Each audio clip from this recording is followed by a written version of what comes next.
Son del Londres victoriano en 1888. Un asesino serial que aterrorizó Whitechapel, las calles de Whitechapel. Y bueno, vamos a utilizar la página de Wikipedia sobre Jack el Destripador en español como nuestra guía en este viaje.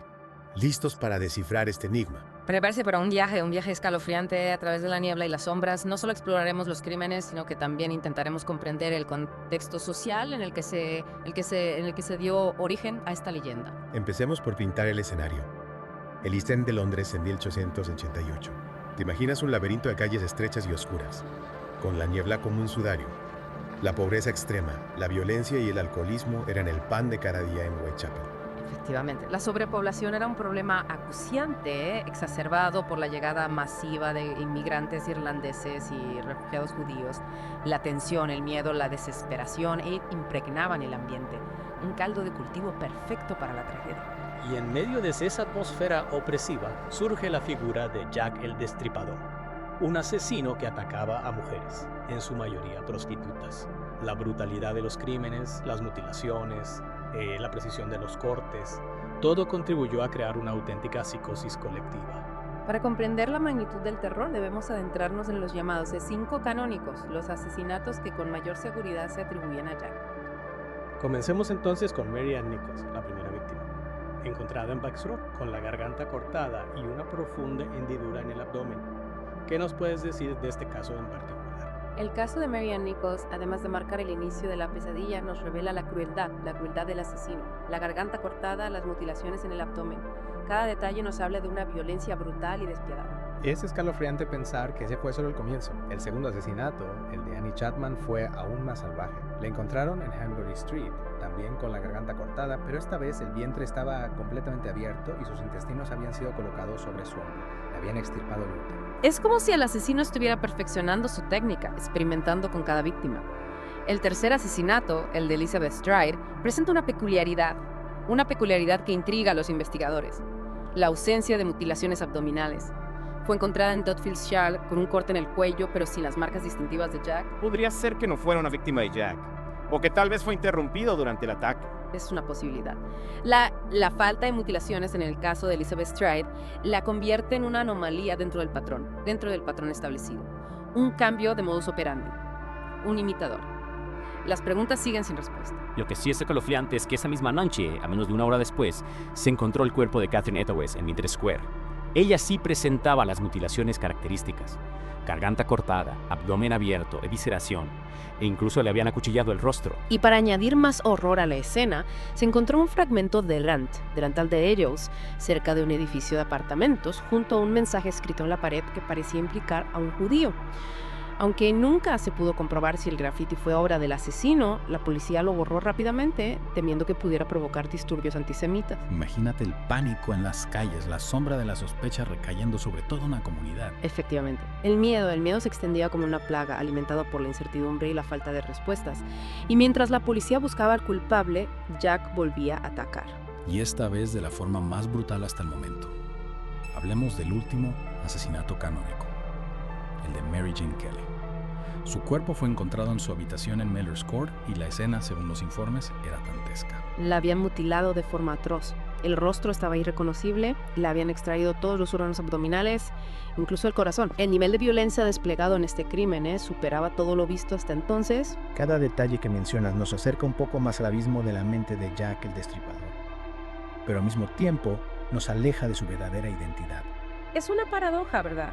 Cuanto más sabemos de sus crímenes, más enigmática se vuelve su figura. Y aunque estos 5 asesinatos son los que con mayor certeza se atribuyen a Jack, el expediente de Whitechapel incluye otros 6 casos que ocurrieron entre 1888 y 1891. 6 casos que añaden más sombras al misterio. ¿Eran obra de Jack o de un imitador? O tal vez de varios asesinos que aprovechaban el caos y el miedo para actuar con impunidad. Es una pregunta que nos lleva a la siguiente fase de nuestra inmersión: la búsqueda de un culpable. ¿Te parece si exploramos la maraña de sospechosos, cartas y teorías que rodean este caso? Me parece fascinante. Adentrémonos en el laberinto a ver si podemos arrojar algo de luz sobre este oscuro enigma. Adentrémonos en ese laberinto de sospechosos. La policía barajó más de 300 nombres, incluyendo carniceros, cirujanos, incluso miembros de la realeza. La lista parece interminable. Y es que la dificultad de la investigación radicaba precisamente en esa multitud de sospechosos. Separar el grano de la paja era una tarea titánica. Cada pista, cada testimonio, cada rumor, todo contribuía a la confusión. Entre esa multitud de nombres, algunos han resonado con más fuerza a lo largo de los años. ¿Qué nos puedes contar, por ejemplo, de Montague Druitt? Druitt era un abogado y maestro de escuela que se suicidó en diciembre de 1888, poco después del último asesinato canónico. Este hecho, junto con algunos rumores sobre supuestas inestabilidades mentales y una posible conexión con una de las víctimas, lo convirtió en un sospechoso para algunos investigadores. Su suicidio tan cercano a los asesinatos es una coincidencia inquietante. Pero, ¿hay alguna evidencia sólida que lo vincule a los crímenes? No, realmente. Las pruebas son circunstanciales, basadas en especulaciones y en la coincidencia temporal de su suicidio. Otro sospechoso que siempre me ha intrigado es Aaron Kosminski, un inmigrante polaco judío que residía en Whitechapel y que padecía de alucinaciones y paranoia. Podría ser que su condición mental lo llevara a cometer estos crímenes. Es una posibilidad que se ha considerado. Kosminski fue internado en un psiquiátrico poco después de los asesinatos, lo que lo convertía en un sospechoso atractivo para la policía. Su perfil psicológico, sin duda, podría encajar con la brutalidad de los crímenes. Pero se encontraron pruebas que lo conectaran directamente con Jack. Lastimosamente, no. Algunos testigos lo identificaron como el hombre visto con una de las víctimas, pero los testimonios eran contradictorios y no se pudo confirmar su implicación. Y luego está Severin Klosowski, alias George Chapman, un personaje con un historial criminal bastante oscuro. Sí. Chapman era un envenenador en serie de origen polaco, que fue ejecutado en 1903. Su historial criminal y el hecho de que trabajara como peluquero en Whitechapel durante la época de los asesinatos lo convirtieron en sospechoso para algunos. Pero sus crímenes se asemejaban a los de Jack. Utilizaba el mismo modus operandi. No realmente. Chapman prefería el veneno como arma, y sus víctimas no presentaban las mutilaciones características de Jack el Destripador. Además, sus asesinatos se cometieron años después de los de Jack, lo que hace su implicación menos probable. Parece que la identidad de Jack sigue siendo un misterio, a pesar de la cantidad de sospechosos. ¿Qué hay de las misteriosas cartas que la policía recibió durante la investigación? Quizás ahí encontremos alguna pista. Cientos de cartas, supuestamente escritas por el asesino, inundaron las comisarías y los periódicos. La mayoría eran burlas, amenazas o pistas falsas. Pero tres de ellas han pasado a la historia. Hablemos de la primera. La carta querido jefe. ¿Qué la hace tan especial? Esta carta, recibida por la Central News Agency en septiembre de 1888, es la primera en la que el autor se autodenomina Jack el Destripador. En ella, se mofa de la policía, amenaza con seguir matando y promete enviar las orejas de su próxima víctima. Y lo más escalofriante es que la carta llegó antes del asesinato de Catherine Eros, a la que, como ya mencionamos, le habían cortado una oreja. Exacto. Esa coincidencia hizo que muchos creyeran que la carta era auténtica y que el autor era realmente el asesino. Sin embargo, posteriormente se determinó que la oreja de Eros había sido cortada accidentalmente durante el ataque, no como parte de un plan premeditado. ¿Y qué es de la segunda carta? La postal Sosijaki. Enviada también a la Central News Agency, esta postal se jactaba de haber cometido un doble evento en referencia a los asesinatos de Elizabeth Stride y Catherine Eros que ocurrieron la misma noche. Lo que sugiere que el autor tenía un conocimiento muy cercano de los crímenes. Podría ser una prueba irrefutable de su autoría. Es tentador pensarlo. Sin embargo, la postal fue enviada después de que la noticia de los asesinatos se hiciera pública, por lo que el autor pudo haber obtenido la información a través de los periódicos. Y finalmente la carta, desde el infierno. Una carta que ha pasado a la historia por su macabro contenido. Esta carta es, sin duda, la más inquietante de todas. Fue enviada a George Lusk, líder del Comité de Vigilancia de Whitechapel, y venía en una pequeña caja que contenía la mitad de un riñón conservado en etanol. El autor de la carta aseguraba haberse comido la otra mitad. ¡Qué horror! ¿Se pudo confirmar si el riñón pertenecía a alguna de las víctimas? Se especuló que el riñón podría pertenecer a Catherine Eros, a la que le habían extirpado un riñón, pero nunca se pudo confirmar. La duda persiste, añadiendo aún más misterio a la historia. Estas cartas, auténticas o no, contribuyeron a crear una atmósfera de terror y a convertir a Jack el Destripador en una leyenda. ¿No crees? Sin duda.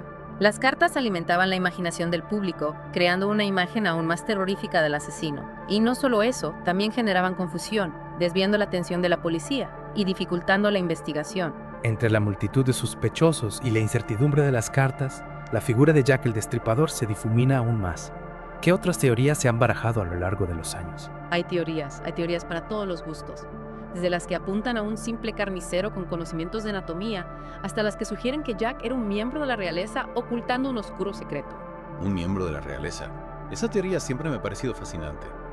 ¿Hay alguna base para creerla? Un miembro de la realeza como Jack el Destripador suena argumento de novela, ¿no? No sé, suena increíble. Y como la mayoría de las teorías sobre Jack, se basa en especulaciones e interpretaciones de datos circunstanciales. No hay pruebas sólidas que vinculen a ningún miembro de la realeza con los crímenes. Entiendo.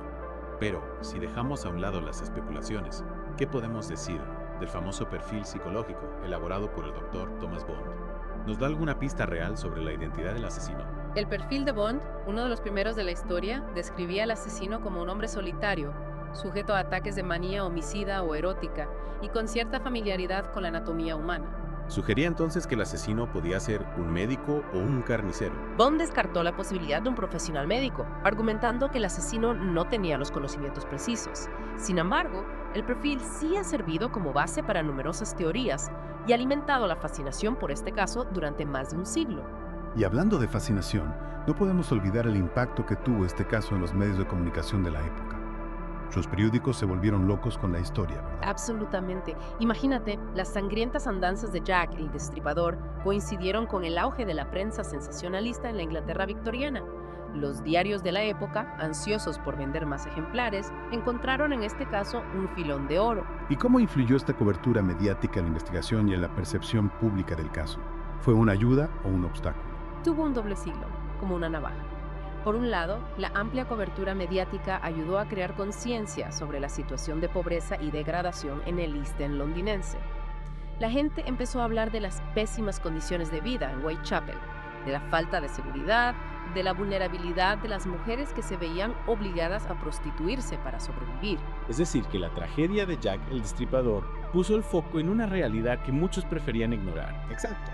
Pero la prensa, en su afán por mantener el interés del público, a menudo publicaba información no verificada, rumores e incluso invenciones. Se crearon mitos, se exageraron los detalles, se especuló con la identidad del asesino, llegando incluso a acusar públicamente a personas inocentes. ¿Y qué me dices del apodo Mandil de Cuero? Era un invento de la prensa. En un principio, la prensa se refería al asesino como Mandil de Cuero, basándose en la descripción de un sospechoso que la policía buscaba. Este apodo incluso llevó al arresto de un hombre inocente, John Peaser, un zapatero judío, que trabajaba con cuero y que casualmente vivía en la zona. Un ejemplo más del poder de la prensa para influir en la opinión pública, incluso en un caso tan delicado como este. Sin duda, la presión sobre la policía para capturar al asesino debió ser enorme. Imagínate la presión, en un ambiente ya de por sí cargado por la pobreza, la delincuencia y las tensiones sociales. Los asesinatos de Jack no solo aterrorizaron a los habitantes del East End, sino que también pusieron en evidencia las fallas del sistema, la incapacidad de las autoridades para garantizar la seguridad de sus ciudadanos. Y a pesar de todos los esfuerzos, de todas las pistas, de todos los sospechosos, Jack el Destripador nunca fue capturado. Se esfumó en la niebla, dejando tras de sí una estela de sangre y un misterio sin resolver que ha cautivado generaciones enteras. Su figura se ha convertido en un icono de la cultura popular, inspirando innumerables libros, películas, series e incluso videojuegos. Su historia nos fascina y nos repele al mismo tiempo, porque nos recuerda la oscuridad que puede acechar en los rincones más olvidados de la sociedad. Más allá del morbo y la fascinación por lo macabro, el caso de Jack el Destripador nos invita a reflexionar. Nos habla de la desigualdad social, de la vulnerabilidad de los más débiles, de la importancia de la justicia. Y nos recuerda que la oscuridad puede manifestarse en cualquier época y en cualquier lugar. La búsqueda de respuestas en el caso de Jack el Destripador nos lleva a un viaje fascinante a través del Londres victoriano. Sus calles, sus miedos, sus contradicciones. Quizás nunca sepamos quién se escondía tras la máscara del asesino, pero su legado nos sigue interpelando, invitándonos a explorar las sombras de la historia y de la condición humana. Y con esa reflexión, concluimos nuestra inmersión en el misterio de Jack el Destripador. Esperamos que les haya resultado tan intrigante como nosotros y que les incite a seguir explorando las sombras del pasado. Hasta la próxima.